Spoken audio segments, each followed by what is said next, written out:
I'm never going to sleep again. Like, this is going to hurt my baby. I was not afraid that insomnia would really hurt, but like this fear and anxiety and all the worry that I was going through, I was like, that this must not be good. This stress that I'm going through right now must somehow affect him. It felt like being in a nightmare, like that, or in a horror movie that just doesn't stop. You're just stuck in your head and in your body, like trapped. That's how it felt, like being trapped in your body. I was not depressed at all. I was a new mother. I had this beautiful little boy, an amazing partner, like everything that I could wish for, but I just couldn't sleep, and the future looked very, very dark. Then luckily, I still went on to Reddit, and then I found his YouTube channel, and the feeling of relief, of finally someone understanding what was going on, putting it into words. And I was like, wow, my brain is not broken. I haven't taught my brain how to be just awake. Like, it's not that. It's just hyperarousal. It's just fear. So then I ordered Daniel's book, This is NATO. I sat down and I read his book, and I could just feel my heartbeat like calming down. For each page that I flipped through, it was like, and also realizing so much about anxiety and my whole life, that made so much sense. Hi, community. Welcome to another very special episode of Talking Insomnia.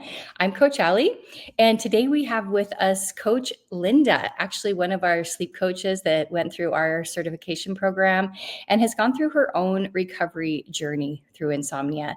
We're really, really happy that you decided to share your story with us today, Linda. Thank you so much for being here. It helps the community so much. Thank you, Ali. Thank you for having me. And it's been for a long time now. I've been wanting to share my story and just waiting for the right moment. And yes, now it is. It is. It's the right moment. I'm so glad you're here. So we won't, without any further ado, we're just going to jump right in. We won't take any more time. Let's just dive right in. And if you want to tell us how this whole insomnia journey started for you, and we'll just go from there. Yeah. So, like many other stories start, I was one of these really good sleepers, I would have said. Needed my solid 8 hours, really loved sleep. I was even sometimes talking about how much I love sleeping. Really had sleep on a pedestal. And I was quite careful with caffeine already, like at some point, like from not drinking caffeine after 1 p.m. and things like this. And then everything really started in like 2019. I started working as a class teacher, and the stress of the job led to a lot of sleepless nights, which is of course really normal to have sleep disruption when you have stress. And then I went to the pharmacy and I just asked for if there's something I can take when I have difficulty sleeping, and they gave me Unisom, over the counter also in Germany. But they said to me, remember to be careful with this. And I thought, you can't be dependent on this, like this antihistamine, like it's totally fine.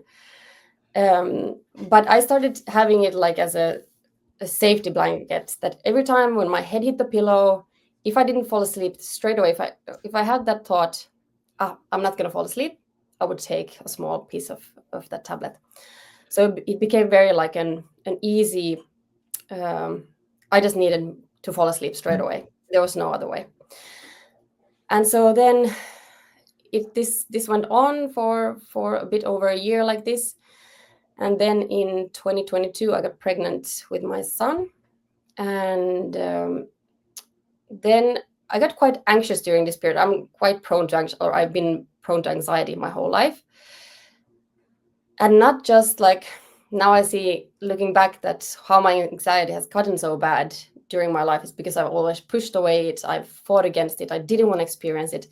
And not only did I fight against it, I also used to like fly to another country when I got too anxious. So I like, okay, I'm just going to go somewhere else where I have friends. You literally flew from it, fight or flight. Yes, exactly. I understand. So I traveled back to Finland, because I'm from Finland, to see my family. And with a lot of anxiety and things going on about the pregnancy, I think about the future. And also I was put on something that's called Beschäftigungsverbot in Germany.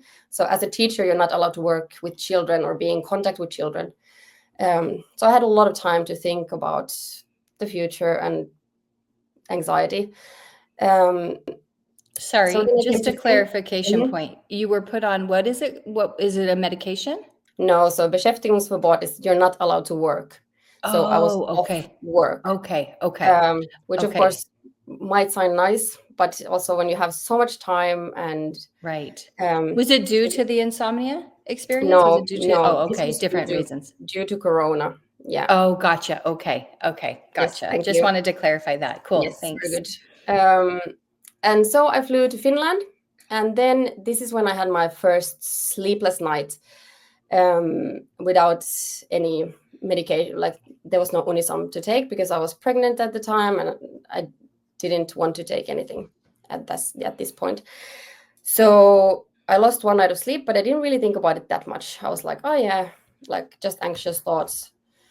And then I traveled to our family cottage where I have spent my whole life having the best sleeps of my life. So naturally I thought, okay, it's gonna be a really nice sleep. I'm gonna get there and everything's gonna be good. And I didn't think about the sleep until I was just about to fall asleep. And then I had the adrenaline rush and I felt the most craziest pounding of my heart that I have ever experienced in my life. And I was like, what is going on? What is happening? And I tried to relax, I tried to breathe, I tried to meditate, and nothing was helping. So then I was just lying there, fully panicked. And then the next day came, the same thing happened. And the fourth night came, and the same thing happened again. And then I went to the pharmacy, but they also said, in Finland, you're not given anything over the counter when you're pregnant. So I wasn't given anything, and I was just in full panic. And I remember crying to my dad. We got out of the car coming from the pharmacy, and I just broke into tears. I was like, I'm never going to sleep again. Like this is going to hurt my baby. I was not afraid that insomnia would really hurt, but like this fear and anxiety and all the worry that I was going through, I was like, that this must not be good. This stress that I'm going through right now must somehow affect him. Right. And then, so this same kind of pattern, then I did fall asleep after this. It was like a stretch of 4 days. And then this same pattern happened many times during my pregnancy. It was always like 3 to 4 days. And then usually it stopped with that. In the end, I did take Unison because then I had asked my OB-GYN if it's okay. I had done a lot of reading. But then it was like this. I took the Unison, but then I felt so guilty. I would beat myself up the whole next day, feeling awful that even though my OB-GYN had said to me, it's okay to take that. Yeah, I still felt so guilty and kept Googling, just looking for something. I don't know even what I was looking for, but just guilt. Yeah. And yeah, so this same pattern happened. I was just going through my diaries. So this happened like multiple times during the pregnancy up until like end of my pregnancy. Then I was so tired by week 30 or something that nothing could have kept me awake anymore. And I never thought it was insomnia. I always thought this must be hormones, or at some points I thought it was like I must have not drunk enough water and that's why muscles are so tense. And I really just desperately wanted to believe that it's my hormones, that when the baby is here, everything will go back to normal and be stable again. And it's just going to be a bad memory, all of this. Right. And then when the baby was born, it was the first months where, of course, you don't really sleep much. You're a new parent and going through all this new change, beautiful and chaotic. Yeah. And hard.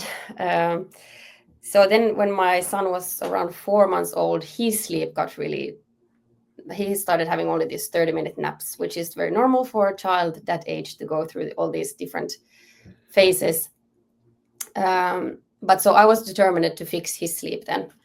at 4 months old. So I started stressing a lot about his sleep and reading a lot about his sleep.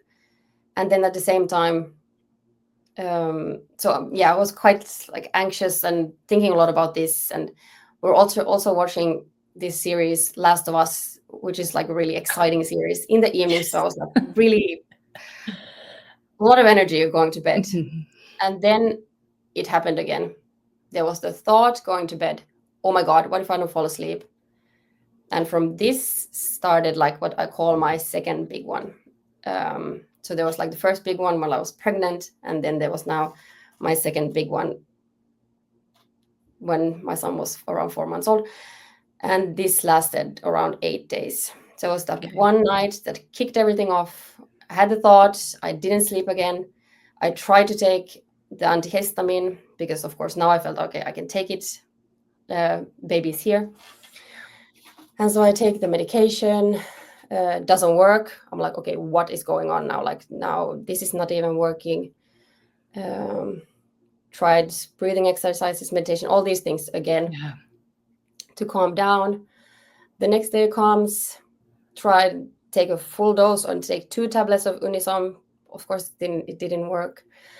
I'm just getting more and more scared and try and write everyone who's been pregnant and had a baby, like, is there something happening around with 4 months? Like maybe it's something hormonal. It must be that because something happens with, hormones, breastfeeding but it had nothing to do with hormones, of course. And so maybe around 5th day of no sleep, I moved into the living room. So we decided with my partner, okay, you move to the living room, maybe you'll be able to sleep there. But of course I wasn't. I was just lying there with this most intense hypnic events of hypnic awareness and hypnic jerks. And I felt like it was like feeling of someone standing in the room. Because like the awareness, it was like someone else was there. Yeah. The fear is so intense. Yeah. They're so intense. And you just try and relax and like the feelings all the time of just about to fall asleep and being jolted awake. It felt like being in a nightmare, like that, or in a horror movie that just doesn't stop. You're just stuck in your head and in your body, like trapped. That's how it felt, like being trapped in your body. Explanation does feel that way. Yeah. And then after the 8th day of no sleep, my partner said, okay, you need to go and see the doctor. So I went and to the doctor, and he prescribed me mirtazapine. And so naturally I fell asleep like a baby. And he said, take it for 5 days. And I was like, okay, great. I take it for 5 days. I slept super well. But towards the end of the 5th day, I was like, but what after these 5 days? What am I supposed to do then? Right. And then when the fear started kicking in, what when this doesn't work anymore? Like, what's when the medication stops working? And it didn't work anymore. And so then after these 5 days, I went into like this rabbit hole period where I tried everything the internet had to offer. All sleep hygiene. I tried self-meditation, and self-hypnosis, sleeping on an acupressure mat, you name it, like all the things we all go through with the supplements and everything.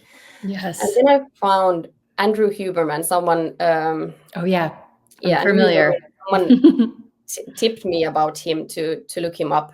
And I was like, wow, this really makes sense. Okay, so it's just like I just need to start like waking up my body earlier. And so I started having these morning routines to go up in the morning, run out and get sunlight in my eyes, have a 60-second ice cold shower, which I hated so much. Yeah.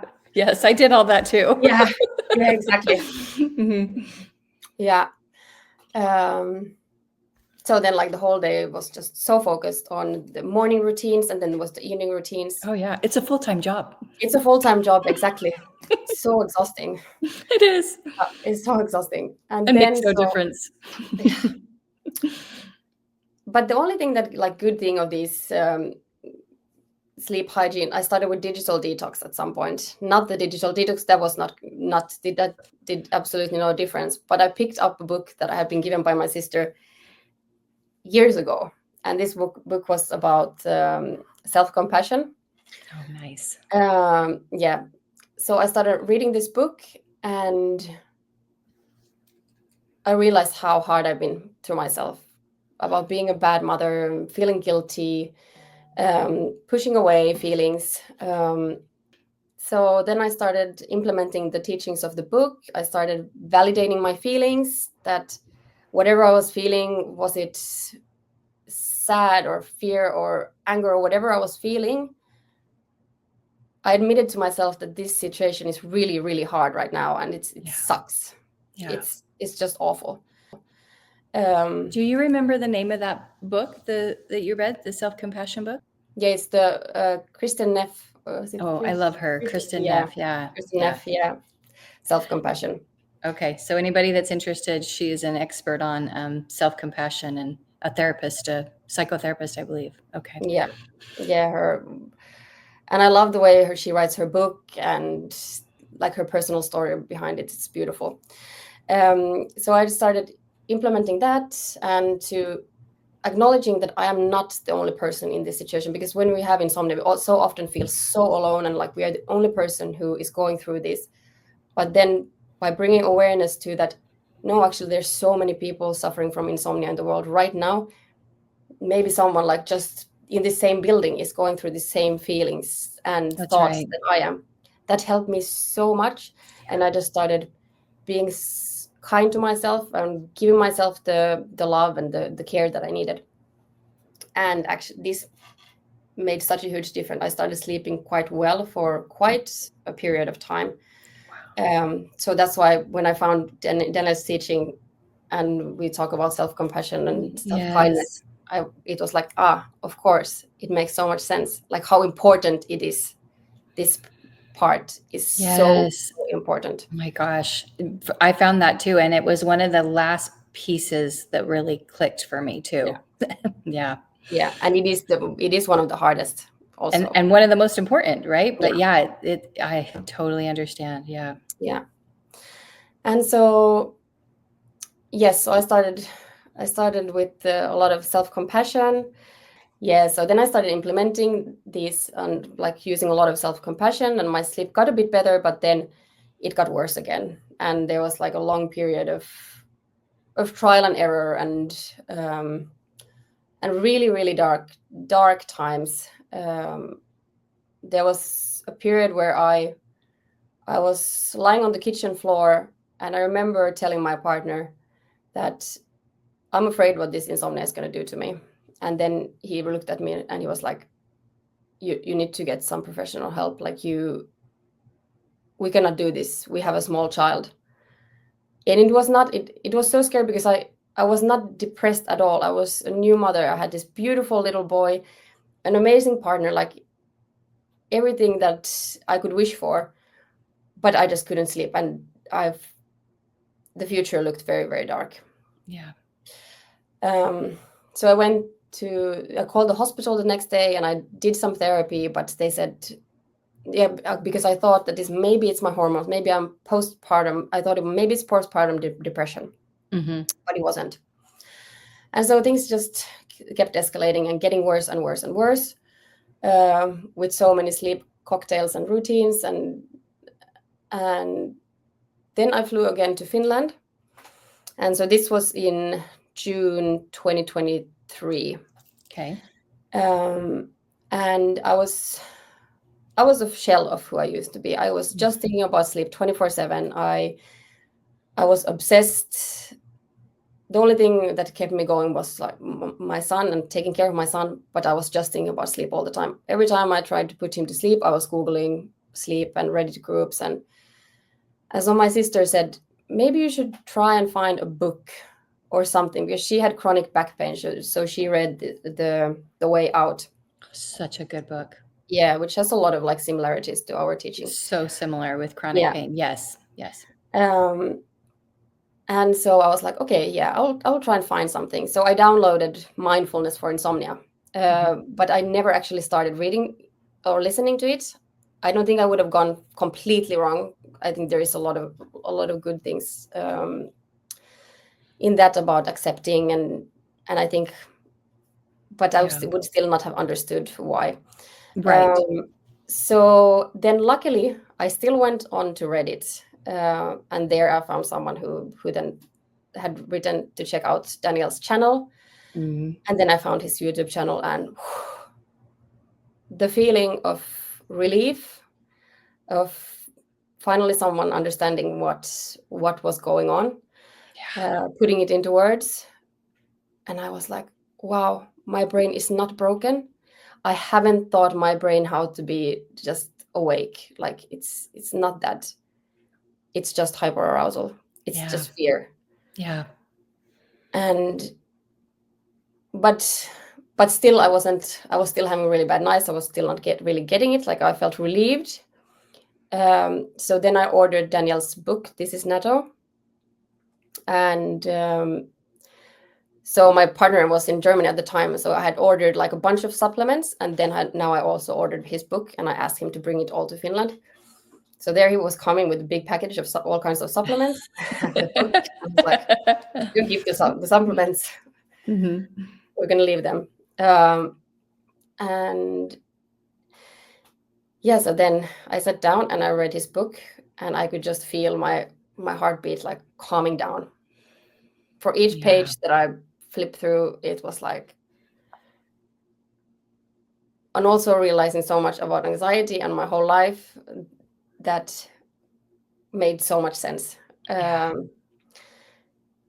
So I started sleeping beautifully. Like I slept so well for many weeks, and I was carrying around this book. This is NATO. Like it kind of became a bit of a sleep effort, because I was like, oh no, I have to have it. I borrowed it to my sister, but then I called her, no, you need to bring it back. I need to have it here. I need it now. I need it now. It needs to be here in my home, so that if I start sleeping bad, I can go back to it. But so then of course, I met my first speed bump. I was like, maybe I will not have one of those. Maybe it's just like, this is it. But of course it wasn't. And yeah. If only it were that easy, right? Yeah, exactly. If it only were that easy. And yeah, they hit hard every time. Yeah.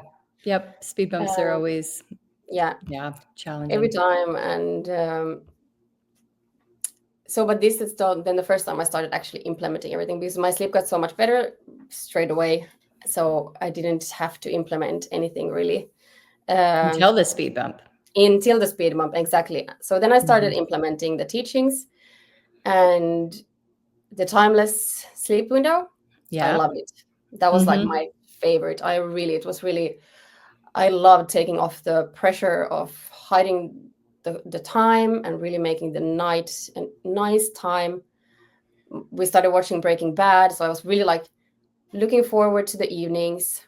These are intense shows. The Last of Us and Breaking Bad. Yeah, right. Yes, I know. I'm like, ah. Yeah, but Breaking Very Bad good is though. so good. Yeah, very good. But I was just so excited about like the evening time. I actually could stop looking at the time when I put my son to sleep, so I had like a really long sleep window, like when I didn't look at the time, because that worked really well for me. Yeah, so but then befriending wakefulness was really hard for me. And I never found something that would be enjoyable or acceptable for me to do in the night. So when I then heard after a while, like then looking at a bit more videos on the channel, when I heard that resting was acceptable, or like resting is also befriending wakefulness. Yeah. Oh, that's so good. I can just rest. Yes. And that's okay. Yeah. And that's made a huge difference for me. So then I was practicing being with the discomfort and practicing to be okay with being awake, and focusing a lot on meeting the next day, of living my life and getting up. And I always felt when the speed bump hit, every time I felt extreme sorrow. Like the first day, I felt always really sad, really heavy sorrow. Not every time, but very often there was this sorrow. But then usually, if the speed bump lasted a bit longer, more days, I just went on with it. And then at some point came acceptance. Yep. And That's knowing sort of that how it goes, it right? will end at some point. Yeah. So you found the sleep coach school on Reddit and you started watching all of the videos and you were like validated and demystified the whole experience, which is so great. Kind of had this honeymoon period from that, and then had a speed bump. And then it was like, oh, okay, now I'm implementing all this stuff I've been learning. And then did you at some point join the sleep coach school or the immunity or the BedTyme or any of that? Or did you use the channel and the books? I used the channel and the books. Okay. So I did I made my own little playlist out of all Daniel's videos, which I'm so thankful for him, forever grateful for all the material that he puts out there. It is incredible. And then I had the book. And then I guess I was like 7-8 months into recovery, and no, maybe a bit less. And then I saw the certification program. So I did feel, I was like, okay, I'm not fully recovered, but I feel I know that I'm okay. I've gotten to this point, like I was okay with the sleepless nights. I'm being with anxiety. I was okay with meeting the next days. So when I saw the certification program, it was just something like, it just felt like this was the meaning for me. Yeah. But I've thought about it for months. I was like, nah, I'm not ready.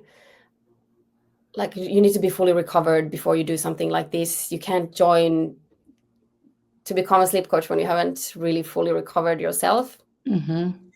That went through my head too, of course. Yeah. Goes through every, coach thinking about it. Yeah, exactly. But of course, it's not at all like that. No. So I joined, and in the beginning, I felt a bit, I felt a bit like a fraud being there. We all did. Yeah, exactly. But like every coach also feels in the beginning.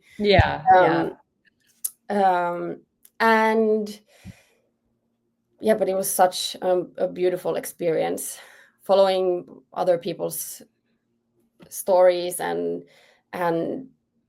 like starting the program in full panic, and like seeing the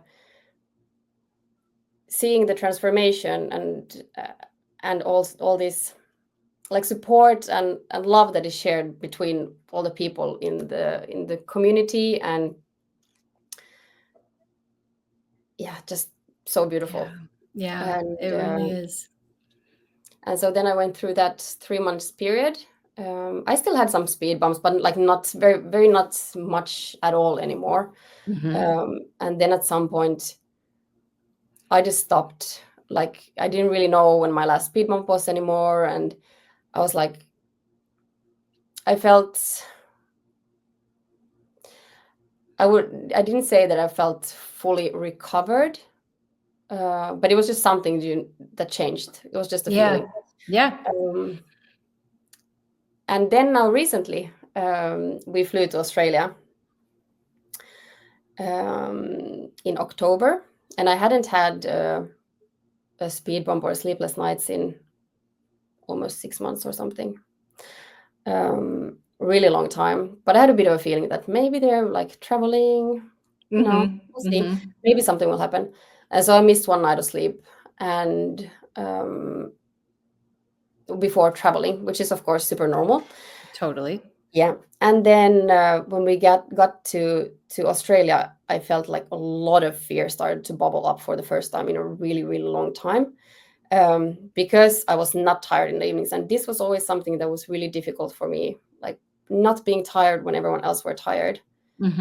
So I started feeling a bit of this fear, but I accepted it and worked through it, or just let it be. And but it really brought me back to how, when the fear is activated, no matter what, like it is so, it is so intense, and it's like you forget everything.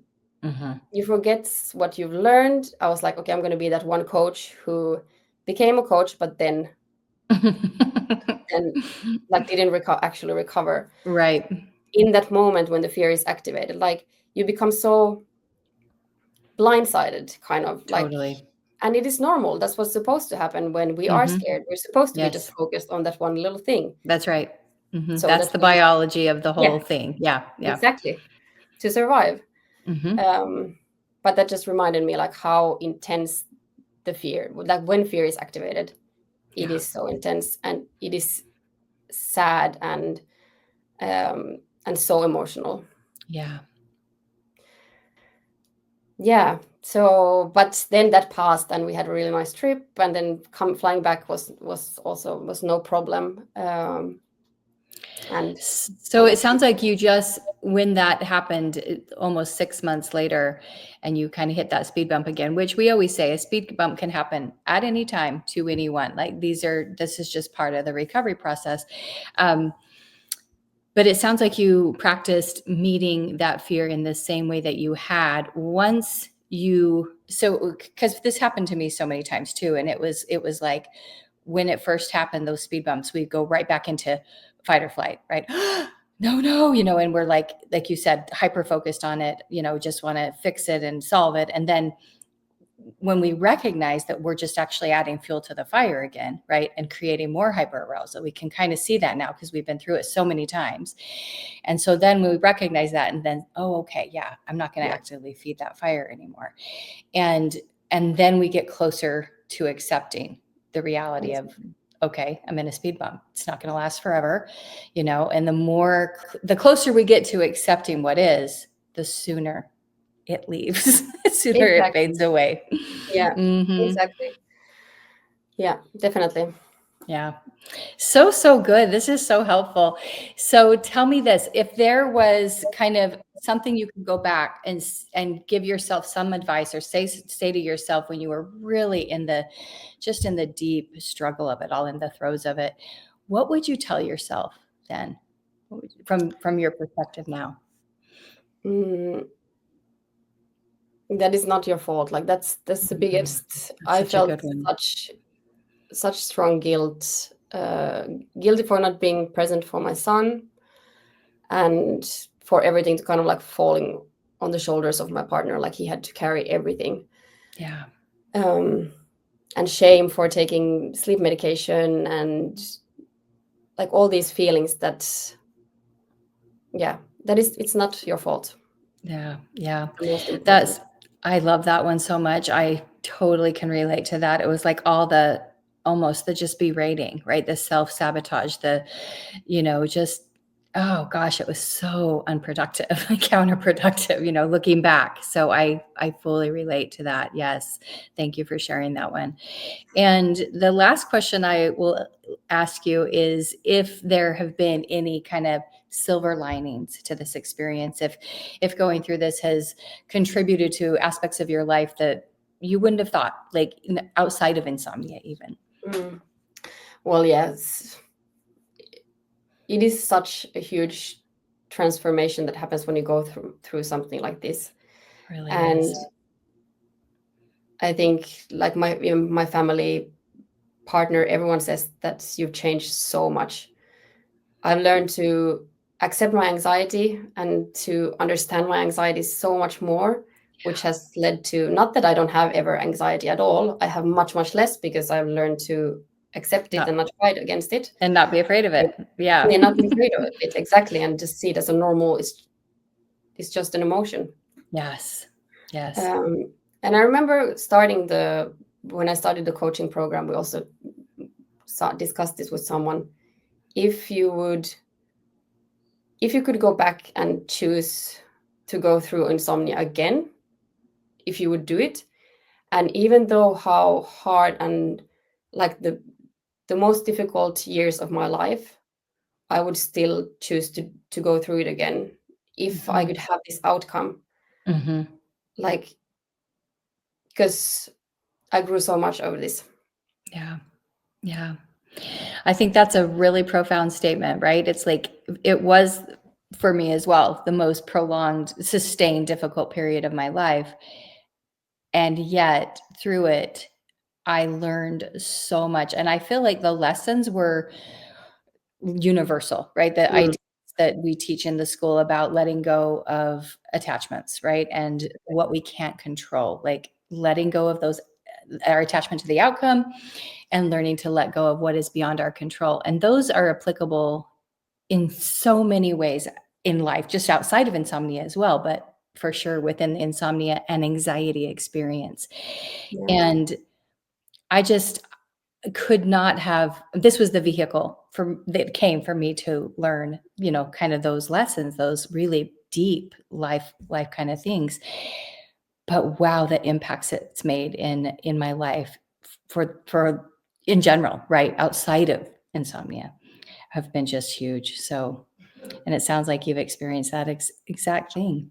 Yeah, definitely. Yeah, that's so amazing. I love it so much. And we do have a term for that. It's called post-traumatic growth. And I when I first learned about that concept, I was like, yes, this is what's happened to me. I was like, I'm Yeah. so glad there's a term that explains this. And it's really very, very cool because we literally created these neural networks. There's actually, new stuff going on in our brain, and it's really cool. Yeah. Wow. Linda, this has been so helpful. This just hearing your story. And I feel so grateful to have you have shared it because I didn't know, your backstory. So it's just, I don't know, nothing short of miraculous. It feels like that when you've gone through this journey. It's just like, wow, because when we're in it, it just Yeah, doesn't seem like there's a way out, but of course there is, and it's through. exactly. Yeah. Yeah. Yeah. And I just wanted to say to anyone going through, or like, I think for a lot of people, often listening to these success stories, it can sound like that, like the recovery sounds so short, of course, because you can't really explain the intensity and the length of a recovery Sure. in a success story. That's That right. that there's so many ups and downs, and wherever you are, just know that it's all normal Yeah. and you're gonna be okay. That's such a good point because we like talk about this and kind of cram a whole recovery story into like a 40-minute episode. And yeah, recovery takes time and it Yeah, takes longer than anybody wants it to, but exactly. it just takes time. So we always say it takes as long as it takes. And the more we can release attachment to that outcome and the timeline, the better off we are. So that's a really good point. And I think we can end with that because that's so valid. I really appreciate you taking the time to come and share your story with the community. And I'm so glad I get to work with you within this space. So Yeah, thank you, likewise. Linda. Thank you so Thank you for much. having me. Yeah. So community, know that you can find us at thesleepcoachschool.com, and we have lots of programs you can choose from. Linda, you have an Instagram handle as well, right? Do you want to Yes. share that with the community so they can find Yeah, you?